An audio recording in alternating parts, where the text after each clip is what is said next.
काफी सारे स्टूडेंट्स की यहाँ पे डिमांड आ रही थी कि भैया जो है जेईई मेंस 2026 की जो शॉर्ट ट्रिक की सीरीज है उसको यहाँ पे कंटिन्यू करिए। तो यहाँ पे जो है मैं आपके लिए नेक्स्ट पार्ट लेके आ चुका हूँ विच इज पार्ट 4। और ये शॉर्ट ट्रिक्स को अगर आपने अच्छे तरीके से समझ लिया तो आपको समझ में आएगा कि कुछ ऐसे क्वेश्चंस रहते जिनको आप जो है यहाँ पे स्मार्टनेस या फिर हम कह सकते हैं कॉमन सेंस के थ्रू भी अटेम्प्ट कर सकते हैं, इवन अगर आपको उतना ज्यादा सब्जेक्ट नॉलेज नहीं है। तो इससे पहले के जो पार्ट्स है उसमें भी मैंने यही चीज आपको सिखाने की कोशिश करी थी। अगर इन वीडियो को आपने चेक नहीं किया है तो लिंक डिस्क्रिप्शन में देखने को मिल जाएगी। एक्चुअल यहाँ पे जो जेईई मेंस के आपके शिफ्ट के पेपर हुए उन्हीं को मैं यहाँ पे उठा रहा हूँ। तो जाके इन वीडियोस को जरूर से चेक करिएगा, आपको काफी ज्यादा फायदा देखने को मिलेगा। अब आज के पार्ट के अंदर हम जो है 23 जनवरी शिफ्ट 2 के यहाँ पे मैथ्स के क्वेश्चंस देखने वाले, क्योंकि भाई मैथ्स एक ऐसा सेक्शन रहता है जिसमें अगर आप सिलेक्टिव क्वेश्चंस भी सही करके आ जाओ तो आप एक अच्छे परसेंटाइल निकाल सकते हो। तो इस वीडियो के अंदर मैं 6 क्वेश्चन यहाँ पे जो है आपके लिए लेके आया हूँ। अगर आप जो है ये 6 क्वेश्चन भी यहाँ पे सही कर देते तो आराम से 94-95 परसेंटाइल तक पहुंच जाते। थोड़े से और ज्यादा सही कर देते, 2-3 और सही कर देते तो 97-98 तक पहुंच जाते यहाँ पे परसेंटाइल, है ना। तो मैथ्स में भाई कम क्वेश्चन से एक अच्छे परसेंटाइल बन सकते हैं। और आपको पता है इसके लिए सिर्फ बेसिक्स क्लास 10 का नॉलेज की आपको रिक्वायरमेंट थी, और कुछ जो रिपीटेड कॉन्सेप्ट्स बार बार पूछे जाते हैं ना उनको भी अच्छे से देख लो, आपके मार्क्स में एक अच्छा खासा बूस्ट ही मिलेगा। तो एक चीट शीट जो है मैंने सभी के लिए यहाँ पे तैयार करी है, जिसके अंदर जो है ना फिजिक्स, मैथ्स और केमिस्ट्री, इनके कौन कौन से सबसे ज्यादा टॉपिक्स बार बार रिपीट हो रहे हैं, ये बार बार पूछ रहा है, वो आपको जो है बहुत हेल्पफुल रहेगी। तो उसकी भी लिंक डिस्क्रिप्शन में मिल जाएगी, जाके उस वीडियो को भी जो है जरूर से यहाँ पे चेक कर लेना। और अगर आपको जो है नेक्स्ट पार्ट की भी रिक्वायरमेंट है तो उसके लिए भी एक छोटा सा टारगेट लेते हुए चल रहा है 1000 लाइक का। देखिए वीडियो आपके लिए हेल्पफुल साबित हो ही रहा है तो इस वीडियो को लाइक जरूर करिएगा। चलिए सबसे पहला क्वेश्चन हम स्क्रीन पे देखते हैं, length of the chord of the ellipse whose mid point 1,1/2 is. अब देखो यार, अगर कोई स्टूडेंट को यहाँ पे थोड़ा सा भी कोनिक्स की चीजें पता होगी तो वो आराम से बता सकता है कि t is equal to S1 equation के थ्रू आप निकाल सकते हो। चलो पर मैं मान लेता हूँ आपको नहीं आता है।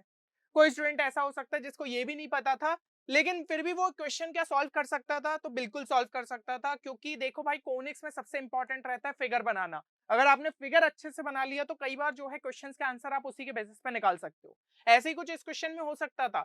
यहाँ पे अगर मैं इसकी इक्वेशन की बात करूँ तो इसको मैं जो है स्टैंडर्ड फॉर्म में कुछ इस तरीके से लिख सकता हूँ, है ना। अब जो है प्लॉटिंग कर देते हैं इसकी, तो ये क्या हो जाएगा, 2 जो है यहाँ पे मेजर एक्सेस यानी कि अपना जो है 1 मान लिया, इसको जो है मैंने यहाँ पे 2 मान लिया, और यहाँ पे जो है इसको 1 मान लिया और इसको जो है यहाँ पे 2 मान लिया।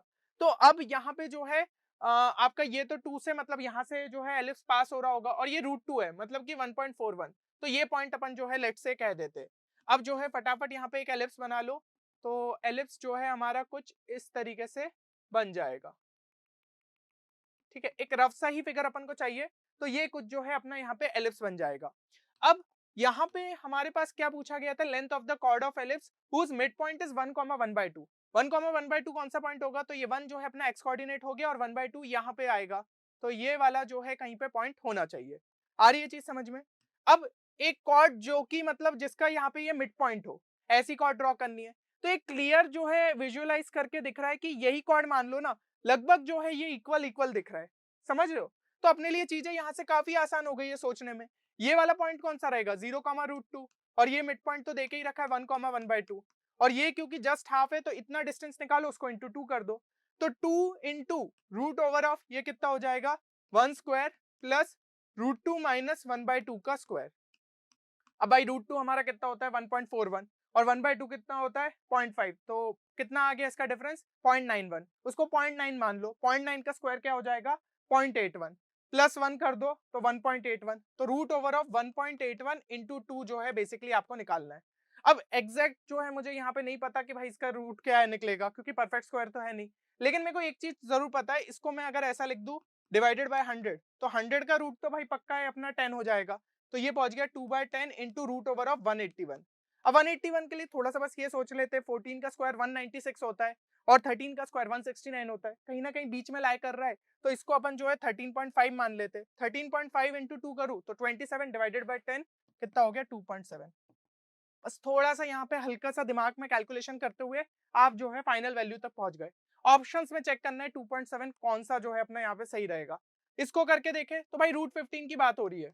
अब ये जो है √16 से यहाँ पे जस्ट छोटा है, √16 कितना होता है 4, तो भाई उससे थोड़ा छोटा मान लो। तो अगर इक्वल डिवीजन में बात करें √9 अपना जो है 3 होता है और √16 जो है अपना 4 होता है, तो √15 जो है इनके बीच में लाई करेगा और 4 के काफी ज्यादा पास रहेगा। तो अप्रोक्सीमेट 3.85 जो है अपन यहाँ पे मान सकते हैं। अब 3.8 इंटू 2 अगर हम यहाँ पे करें तो वो कितना हो जाएगा 7.6, और यहाँ पे सॉरी इंटू 3.85 इंटू 2 है तो 7.7 डिवाइडेड बाय यहाँ पे कितना हो जाएगा 3 हो जाएगा। तो 7.7 डिवाइडेड बाय 3 हमारी जो है वैल्यू हमें कितनी मिल जाती है, ये लगभग जो है अप्रोक्सीमेटली 2.57 के आसपास जो है अपने को देखने को मिल जाएगी। तो यहाँ पे अगर अपन ऑप्शंस में ध्यान से देखें ये काफी ज्यादा जो है पास आ रहा है ना। एग्जैक्ट तो हम वैल्यू नहीं निकाल पाए थे, हमने तो अप्रोक्सीमेट ही निकाली है। ये बहुत हद तक जो है ऑप्शन पास आ रहा है। अब ये तो जस्ट इसका हाफ है तो पॉसिबल नहीं है, ठीक है। ये जो है यहाँ पे √15 है, √15 की वैल्यू अपन कितनी बोली थी यहाँ पे 3.85, तो उससे भी काफी ज्यादा दूर है, तो ये भी अपना कैंसिल हो गया। और ये वाली जो है भाई इसके 5 टाइम्स है, या फिर कह सकते हो इसके जो है 2.5 टाइम्स है, तो ये भी वैल्यू पॉसिबल नहीं है।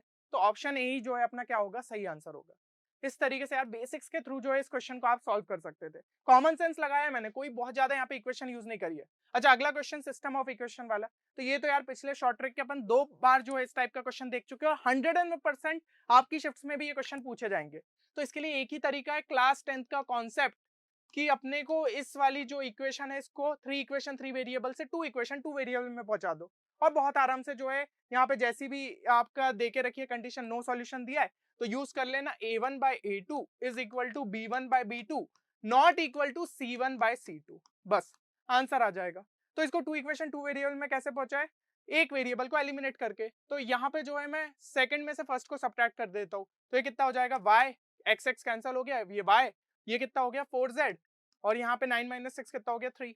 ऐसे ही अब जो है 2 और 3 को ध्यान से देखो, 5y - 2y कितना हो जाएगा 3y, ये हो जाएगा लैम्डा -5z, और ये हो जाएगा μ-9, ठीक है ना, x कैंसिल हो चुका था।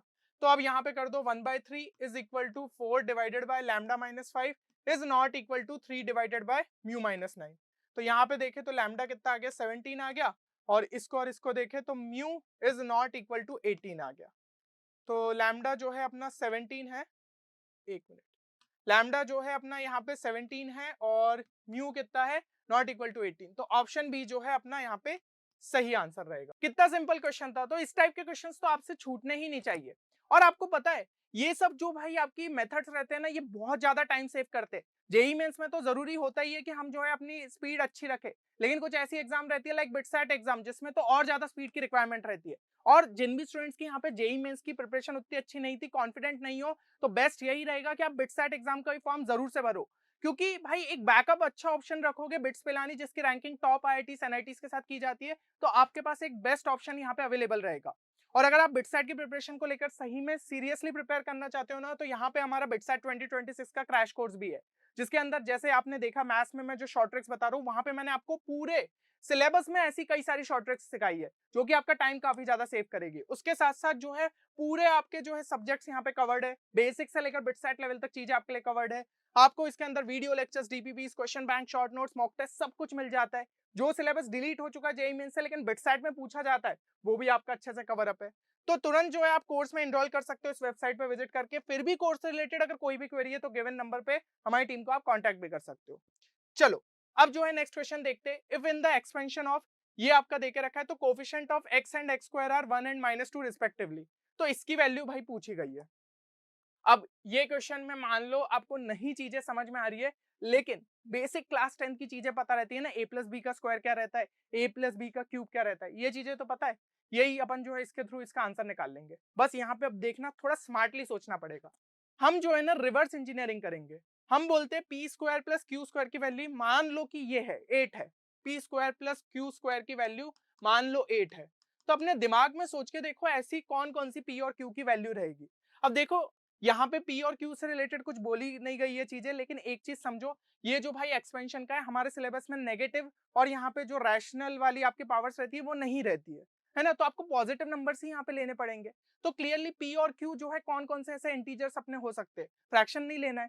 तो हमें दिख रहा है, सीधा सीधा दिखना चाहिए आपको कि पी आपका जो है यहाँ पे 2 हो सकता है और क्यू जो है 2 हो जाए, तब आराम से 8 बन जाएगा। ये तो बहुत मतलब लॉजिकली ज्यादातर स्टूडेंट्स को ये चीज दिख जाएगी। तो आपका यहाँ पे P2 और Q2, अब इसका उल्टा भी पॉसिबल है लेकिन वो सेम ही चीज रहेगी, तो अपन को ज्यादा सोचने की जरूरत नहीं है। ऐसे ही अगर मैं 20 के लिए सोचूं, तो मेरा कौन कौन से नंबर्स पॉसिबल है, एक 2 दिख रहा है और एक 4 दिख रहा है, समझ रहे हो। तो यहाँ पे जो है 2,4 हो सकता है पी और क्यू की वैल्यू, या फिर ये भी पॉसिबल है कि 4,2 भी हो सकती है ना, उल्टे ऑर्डर में भी लिख सकते हो उस चीज को। आ रही है चीज समझ में। अब 13 के लिए सोचो, 13 के लिए क्या हो सकता है, 2 और 3 हो सकती है ना, 4 + 9 13 हो सकता है, तो 2, 3 हो सकता है, या फिर जो है अपना 3, 2 भी हो सकता है। अब ऐसे ही 18 के लिए सोचो तो क्लियरली दिखना चाहिए कि भाई p = 3 हो जाए और q = 3 हो जाए तो हमें 18 मिल जाएगा।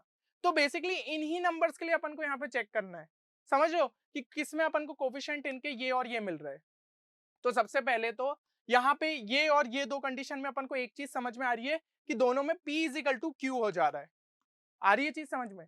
तो इसका मतलब अगर मैं p और q को इक्वल कर दूं तो 1 + x और 1 - x अंदर के अंदर जो है मल्टीप्लाई हो सकते हैं, और यहाँ पे p को जो है बाहर ले लिया क्योंकि p = q हो चुका है।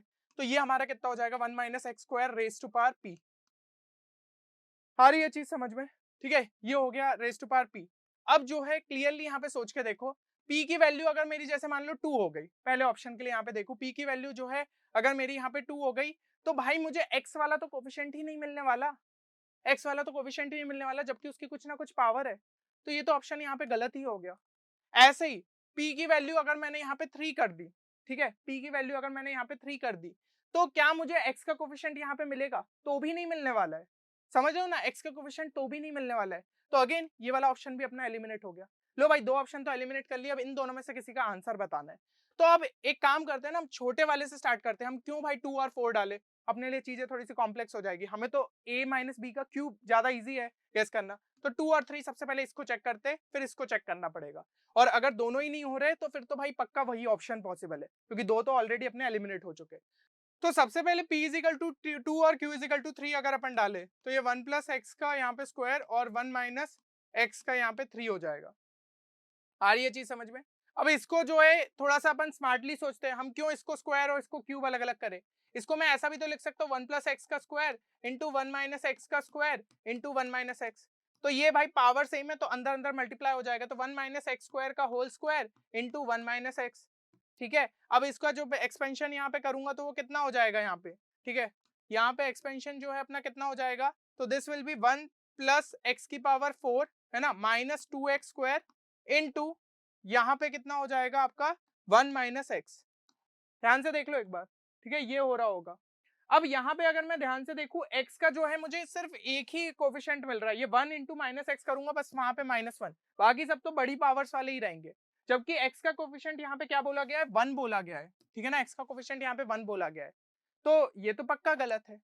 आ रही है चीज समझ में? तो अपन जो है 3, 2 के लिए अब चेक करते हैं, टाइम वेस्ट क्यों ही करना ज्यादा। ठीक है, तो यहाँ पे ये मैं सारी स्टेप्स मिटा दे रहा हूँ। ये आपका जो है 3 हो गया और यहाँ पे जो है 2 हो गया। ठीक है, यहाँ पे जो है 2 हो गया, तो ये 3 हो गया, ये 2 हो गया। तो फिर से वही चीज 1 + x को एक बाहर लिख लो और 1 + x² इंटू 1 - x² कर दो, तो 1 - x² का होल स्क्वायर इंटू यहाँ पे 1 + x आ गया। अब ये कितना हो जाएगा? 1 + x⁴ माइनस 2x² इंटू यहाँ पे कितना आ जाएगा? 1 + x। आ रही है चीज समझ में? अब यहाँ पे जो है ध्यान से देखो, 1 × x, भाई x की पावर जो है 1 आ गई, बिल्कुल भाई मैच कर रहा है, एक ही टर्म वैसा मिलेगा।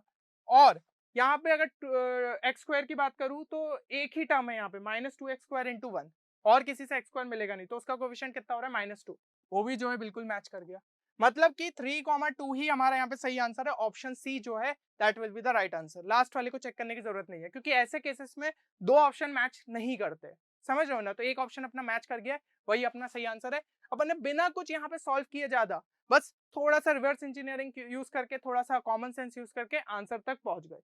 चलो अगला question. Roots of the quadratic equation जो है आपको देके रखे 10th और 11th टर्म है अरिथमेटिक प्रोग्रेशन का, जिसका कॉमन डिफरेंस यहाँ पे 3/2 है। तो सम ऑफ फर्स्ट 11 टर्म्स अगर आपके किसी एपी के यहाँ पे 88 है तो q - 2p की जो है वैल्यू यहाँ पे बतानी है। अब ध्यान से यहाँ पे देखें, sum of 11 terms of an AP आपको क्या देके रखा है? 88 देके रखा है। ठीक है, और कॉमन डिफरेंस भी यहाँ पे 3/2 जो है दे दिया गया है। तो सीधी सी बात है, यहाँ पे अपने को a की वैल्यू पता चल जाएगी। अपन पहली इंफॉर्मेशन की जगह इस पे पहले फोकस कर लेते। तो 11/2 into 2a plus n-1 into D, this will be equal to 88। भाई ये क्लास 10th में जो है अपन फॉर्मूला देखते हैं ना, बेसिक सा क्लास 10th की इसमें चीजें लगनी है और कुछ नहीं लगना है। तो इवन अगर क्लास 10th भी आपका थोड़ा ठीक ठाक है तो यहाँ पे क्वेश्चन सॉल्व कर लेते, इसलिए जो है मैंने इसको इसी कैटेगरी में यहाँ पे डाल दिया है। अब यहाँ पे ध्यान से देखो, ये अपना जो है कैंसिल हो गया 8, यहाँ पे 16 गया और ये कितना हो गया 5। तो 2a + 15 इज इक्वल टू यहाँ पे कितना हो गया 16। यानी कि a की वैल्यू जो है अपनी कितनी आ रही है 1/2 आ रही है। अब यहाँ पे जो है a की वैल्यू अपनी 1/2 आ गई, तो अब पहली इंफॉर्मेशन पे ध्यान से देखते हैं। 3x² minus px plus Q के जो है आपके 10th और 11th टर्म दे के रखे, ठीक है ना, वो बोले गए हैं। तो यहाँ पे सीधी सी बात है, ये आपका a10 है और ये आपका a11 है। तो हम एक काम करते हैं ना, हम बोलते हैं a10 plus a11 sum of roots will be equal to आपका जो है माइनस b बाय यानी कि p/3। अब a10 प्लस a11 हमारा यहाँ पे क्या हो जाएगा, तो सिंपल सी बात है a प्लस 9d और a प्लस 10d, यानी कि हो गया 2a प्लस 19d। और a की वैल्यू तो मुझे पता है, तो 2 इंटू ए प्लस 19 इंटू 3/2। तो कितनी वैल्यू आ रही है भाई p की, ये और ये जो है आपस में कैंसल, ठीक है। 1 plus 57/2 is equal to p/3। आ रही है चीज समझ में। तो यहाँ पे क्या हो जाएगा, अगर मैं एलसीएम लूँ तो ये 59 बन गया है ना, 59 divided by 2 is equal to p/3। मतलब 2p की वैल्यू मुझे क्या मिल रही है 59 इंटू 3, तो 60 इंटू 3 180 होता है, 180 में से 3 अगर मैं सब्ट्रैक्ट करूँ तो 177। तो 2p की वैल्यू मुझे 177 मिली है, यहाँ पे 177 तो आ गया, बस q की वैल्यू चाहिए, तो प्रोडक्ट ऑफ रूट्स लगा दो। तो a10 into a11 that will be equal to c/a यानी कि q/3। अब ये कितना हो जाएगा हमारे यहाँ पे a प्लस 9d और यहाँ पे कितना हो जाएगा a प्लस 10d। आ रही है चीज समझ में। और a की वैल्यू अपनी थी 1/2, तो 1/2 प्लस 9 इंटू 3/2, ठीक है। ये कितना आ रहा है 28/2, 28/2 यानी कि 14 आ रहा है। तो 14 इंटू a प्लस 10d की वैल्यू चेक करो, तो 1/2 प्लस 10 इंटू 3/2, तो ये हमारा जो है कितना आ रहा है, ये आ रहा है हमारा 31/2। तो 31/2 यहाँ पे जो है पुट कर दो, this will be equal to आपका कितना, ये q/3 के बराबर था, है ना, q/3 के जो है यहाँ पे बराबर था। तो ये चेक कर लो भाई एक बार, ये कैंसल हो गया, ये कैंसल हो गया, 7 है ना। तो q की एग्जैक्ट वैल्यू बतानी है, तो q is equal to 21 into 31 आ रहा है भाई। q की वैल्यू जो आ रही है वो कितनी आ रही है 21 इंटू 31, और ये कितना आ रहा है 177। तो 21 इंटू 31 जो है हमारी कितनी वैल्यू रहेगी, एक बार जो है थोड़ा सा कैलकुलेट कर लेते हैं। 31 प्लस 0 यहाँ पे कितना आ गया आपका 62। तो q की वैल्यू यहाँ पे कितनी आ रही है 651, है ना। तो ये वैल्यू कितनी हो गई 651। तो 651 में से जो है मुझे यहाँ पे 177 सब्ट्रैक्ट करना है। तो भाई जगह थोड़ी कम है, काम चला लीजिएगा। यहाँ पे कितना हो गया 4, ये कितना हो गया 14 माइनस 7 7, और यहाँ पे जो है 5 माइनस 1 474 जो है दैट इज राइट आंसर। तो फाइनल आंसर आ रहा है भाई 474। अब अगेन आपको लग रहा होगा यार कितना सारा कैलकुलेशन था, भाई मैथ्स में तो क्वेश्चंस का कैलकुलेशन रहेगा ही, लेकिन अगर आपको चीजें नहीं आती है तो एक क्वेश्चन में इतना टाइम स्पेंड करने में क्या जा रहा है। बहुत ही बेसिक कॉन्सेप्ट्स यूज हुए, क्लास 10th में सारी चीजें पढ़ ले, तो ऐसा कुछ भी नहीं है जो मैंने अलग लिखा है। Sum of roots product of roots आप देख लेते हो, यहाँ पे जो सम निकालने का एपी का रहता है वो आप देख लेते हो। तो ऐसा क्या था जो कि हमने नहीं पहले पढ़ा हुआ है। चलिए नेक्स्ट यहाँ पे क्वेश्चन देखते हैं। अब जैसा कि मैंने वो चीट शीट आपको बताई थी ना, उसमें आप एक टॉपिक देखोगे shortest distance between two lines. ये भी आपकी ज्यादातर शिफ्ट्स में यहाँ पे पूछा जाने वाला है 3D के अंदर, जो कि हम देखते हैं। भाई इस क्वेश्चन को बिल्कुल मत छोड़ के आना, एक सिंपल से फॉर्मूले के बेसिस पे रहता और कुछ भी नहीं रहता। देखो यहाँ पे समझा देता हूँ ये चीज। Square of the shortest distance between two lines यहाँ पे बोला गया m/n, ठीक है, स्क्वायर बोला गया है, तो शॉर्टेस्ट डिस्टेंस का जो है अपन को स्क्वायर निकालना है यहाँ पे, समझ रहे हो ना। अब शॉर्टेस्ट डिस्टेंस का फॉर्मूला क्या रहता है सबसे पहले वो समझ लो। वो रहता है हमारा b1 क्रॉस b2, ठीक है, dot a2 minus a1 upon modulus of b1 cross b2। Modulus यानी कि मैग्नीट्यूड की यहाँ पे बात हो रही है, और ये वाला जो मॉड्यूलस लग रहा है इसका मतलब पॉजिटिव वैल्यू, क्योंकि भाई डिस्टेंस की बात हो रही है तो पॉजिटिव ही रहेगा। बस ये फॉर्मूला याद रख लोगे, क्वेश्चन हो जाएगा। अब ये क्रॉस प्रोडक्ट डॉट प्रोडक्ट, ये तो यार तुम बेसिक से फिजिक्स में इतनी बार करते आते हो कि ये करना कोई तुम्हारे लिए बहुत बड़ी बात थोड़ी है। अब इसमें a1 b1 क्या होते हैं बस उसको एक बार अच्छे से समझ लो। तो लाइन की इक्वेशन ना हमेशा ऐसी स्टैंडर्ड फॉर्म में रहती है, x minus x1 by A is equal to y minus y1 by B is equal to z minus z1 by C, ये हमेशा रहती है। तो एक चीज यहाँ पे याद रखना, ये जो ए बी सी रहते हैं ये तुम्हारे drs रहते हैं, और x1 y1 और z1 है जिस पॉइंट से ये लाइन आपकी पास होती है। ये सिंपल सी चीज याद रखो। तो ये जो आपके ऊपर यहाँ पे पास हो रहे हैं, तो हम सीधे सीधे बता सकते हैं x1 y1 और z1 क्या क्या रहेंगे मेरे 2 1 और -3। क्लियरली दिख रहा है इसको, x minus two Y minus one, और इससे कंपेयर करो तो 2 1 और माइनस 3, ये मेरे क्या हो जाते हैं, ये मेरा जो है a1 हो जाएगा। बस इसके सामने आई कैप लिख दो, इसको इस तरीके से रिप्रेजेंट करना है तो इसके सामने आई कैप लिख दो, और यहाँ पे जो है आपका कितना प्लस जे कैप लिख दो और माइनस 3 के कैप लिख दो। मतलब ये ऊपर वाले जो है ना वो तुम्हारे ऐसे कंपोनेंट फॉर्म में आ जाएंगे। आ रही है चीज समझ में? और ऐसे ही जो है यहाँ पे b1 तुम्हारा क्या हो जाएगा, जो नीचे वाले लिखे उसको एज इट इज यहाँ पे कंपोनेंट फॉर्म में लिख दो, तो ये हो जाएगा i plus 2j minus 3k, है ना। मतलब नंबर्स के सामने बस i j के अपन ने डाल दिया, है ना इजी। a1 b1 निकला है, ऐसे ही a2 b2 निकाल लो भाई। a2 तो अब तुम खुद बता सकते हो कितना होगा, x माइनस वन, इसको मतलब ऐसा लिखेंगे ना अपन x minus of minus one, क्योंकि हमेशा ध्यान रखना इस फॉर्मेट में अपन को चाहिए। तो वो कितना आएगा हमारा माइनस आई कैप, और दूसरा वाला क्या हो जाएगा माइनस 3j, और लास्ट वाला क्या हो जाएगा माइनस 5k। आ रही चीज समझ में? b2 मेरा क्या हो जाएगा, b2 हो जाएगा 2i plus 4j minus 5k। बस भाई ये निकाल लिया है, अब इसके अंदर बस उठा के पुट करना है, कुछ भी नहीं है यार क्वेश्चन में, बस उठा के इसके अंदर पुट करना है। b1 क्रॉस b2 एक चीज बस निकाल लो, तो b1 क्रॉस b2 हमारा क्या होगा, यहाँ पे डिटर्मिनेंट बना दे रहा हूँ, आई जे के, b1 के लिखे 1 2 माइनस 3, 1 2 माइनस 3, और b2 के लिखे 2 4 माइनस 5, 2 4 माइनस 5। तो ये हो गया i into minus 10 minus of minus 12, यानी कि 2 हो जाएगा, फिर माइनस जे, यहाँ पे कितना हो जाएगा माइनस 5 और माइनस ऑफ माइनस 6, तो यानी कि प्लस 1 हो जाएगा, तो यहाँ पे कितना हो गया 1, और प्लस के ये कितना हो जाएगा 4 माइनस ऑफ 4, ये तो भाई 0 हो गया। तो 2i माइनस जे, सभी का यही आ रहा है 2i माइनस जे, तो 2i माइनस जे जो है यहाँ पे लिख दो, और इसका मैग्नीट्यूड क्या हो जाएगा, क्लियर सा दिख रहा है भाई, √5 है ना, root over of 2 square plus 1 square. और a2 माइनस a1 क्या हो जाएगा, तो सब्ट्रैक्ट कर दो, माइनस आई माइनस 2i, ये कितना हो जाएगा माइनस 3i, ठीक है माइनस 3i, और यहाँ पे सब्ट्रैक्ट करूँ तो माइनस 4j, ठीक है सॉरी माइनस 3i है ना, माइनस 3i माइनस 4j, और ये कितना हो जाएगा माइनस 5 और माइनस माइनस प्लस, मतलब वो प्लस 3 बन जाएगा, तो माइनस 2k। आ रही है चीज समझ में? डॉट प्रोडक्ट लेना है, तो ये कितना हो गया भाई माइनस 6, ये कितना हो गया प्लस 4 डिवाइडेड बाय √5, और इसका भाई मॉड्यूलस लगा दो। अब यहाँ पे k का कंपोनेंट नहीं है, तो वो तो सिंपली प्रोडक्ट में क्या हो जाएगा 0 हो जाएगा, डॉट प्रोडक्ट निकालना तो आता है ना, ठीक है। तो यहाँ पे कितना हो गया 2/√5, 2/√5 मेरा शॉर्टेस्ट डिस्टेंस आया, लेकिन यहाँ पे स्क्वायर बोला था, तो कितना, इसका स्क्वायर कितना हो जाएगा 4/5। अब 4/5 तुम्हारा अगर m/n है, ठीक है, और ये दोनों ही को प्राइम नंबर है, तो m प्लस n कितना हो जाएगा इक्वल टू 9, यानी कि ऑप्शन डी जो है वो हमारा यहाँ पे सही आंसर था। तो भाई चीट शीट जो है उसको ध्यान से देख लेना, कम से कम उसमें जो टॉपिक्स मैंने मेंशन किए उसके फॉर्मूले देख के चले जाओ, ऐसे फॉर्मूले बेस्ड क्वेश्चंस भी तुम्हें देखने को मिलेंगे। कुछ भी नहीं करना होता, इतनी बार ये क्वेश्चन पूछा गया है ना कि अगर पीवाईक्यूज भी कर लोगे तो भाई काम हो जाएगा। तो भाई मैंने हर एक के 40-40 टॉपिक बताए, अब तुम्हारी शिफ्ट जब भी है उस हिसाब से उतने टॉपिक्स देख लो, कुछ नहीं तो लेवल 2 और लेवल 3 वाले तो जरूर से देख के जाना, मैंने 3 लेवल में बांट दिया है सभी टॉपिक्स को, प्लीज लेवल 2 और लेवल 3 के जरूर देख के चले जाना।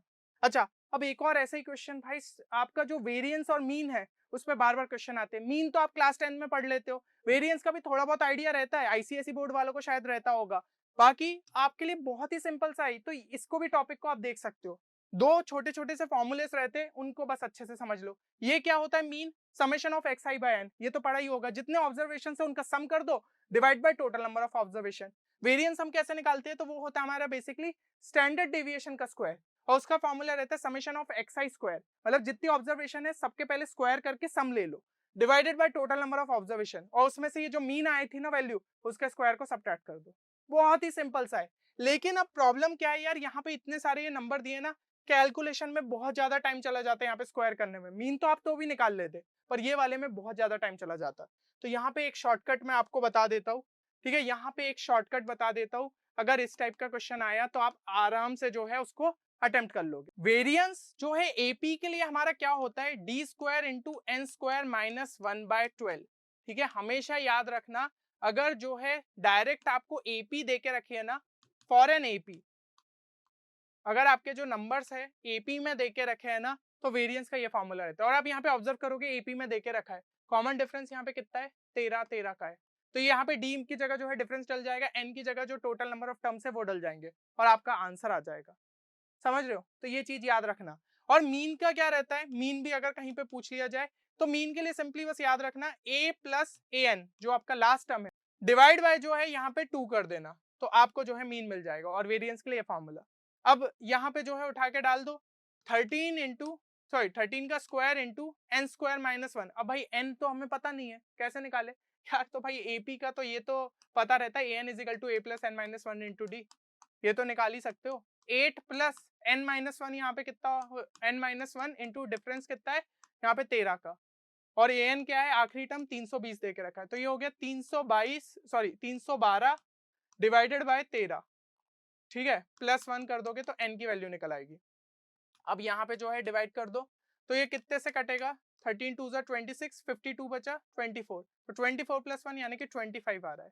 तो ये आपका फाइनल आंसर यहाँ पे क्या हो जाएगा, 169 इंटू 25 का स्क्वायर, 25 का स्क्वायर 625 माइनस 1 624 डिवाइडेड बाय 12, ये जो है आपका फाइनल आंसर आ रहा है। तो एक बार चेक कर लेते किसी से यहाँ पे कट रहा है क्या। 4 से तो जो है क्लियरली दिख रहा है, 4 3 जा और 4 1 जा, तो यहाँ पे कितना आ गया आपका 22, तो 4 5 जा 20 156। अब 156 भी 3 से कैंसिल हो रहा है, बहुत अच्छे, तो 3 5 जा 15 52। सो 169 इंटू 52 जो है हमारा यहाँ पे फाइनल आंसर रहेगा, तो यहाँ पे कर लो 169 इंटू 52, तो 2 9 जा 18 2 6 जा 12 13 1 2 1 जा 2, यहाँ पे 338 प्लस 0 5 9 जा 45, तो 4 यहाँ 5 6 जा 30 34, तो 3 यहाँ पे 5 1 जा 5 3 यहाँ पे 8 आ गया, तो ये कितना आ रहा है 8 8 7 8 7 8 8 जो है हमारा यहाँ पे फाइनल आंसर होगा। तो न्यूमरिक टाइप का था, तो 8 7 8 8 जो है वो आपको यहाँ पे आंसर निकला था। आ रही है चीज समझ में भाई? क्वेश्चंस कोई यहाँ पे ज्यादा टफ नहीं थे, बस आपको जो है कभी कभी चीजें यहाँ पे पता नहीं रहती है। मैंने फॉर्मूला बता दिया, अब चलो किसी स्टूडेंट को पता था तो वो फॉर्मूले के थ्रू जाता, पर बहुत टाइम लग जाता, तो ये ऐसे शॉर्टकट पता रहने चाहिए। और पक्का इस टाइप का क्वेश्चन आपको देखने को मिलेगा जहाँ पे ऐसे कुछ एपी वाला यहाँ पे कॉन्सेप्ट यूज होगा। तो ये दो फॉर्मूले यहाँ पे याद रखने, एक तो वेरियंस वाला और एक ये मीन वाला, a plus A N divided by 2, मतलब कि 8 प्लस 320 डिवाइडेड बाई 2 करते तो आपको सीधा यहाँ पे मीन मिल जाता। हो गया, चलो इसी टाइप का अगर जो है नेक्स्ट पार्ट भी चाहते हो तो इस वीडियो को जरूर से जो है लाइक कर देना, है ना। छोटा सा टारगेट अपन लेते हुए चल रहे हैं। बाकी सभी को ऑल द बेस्ट, अपने पूरे पोटेंशियल के साथ पेपर को अटेम्प्ट करो, आप डेफिनेटली अच्छा करोगे। चलो मिलते हैं नेक्स्ट वीडियो में, तब तक के लिए take care and good bye.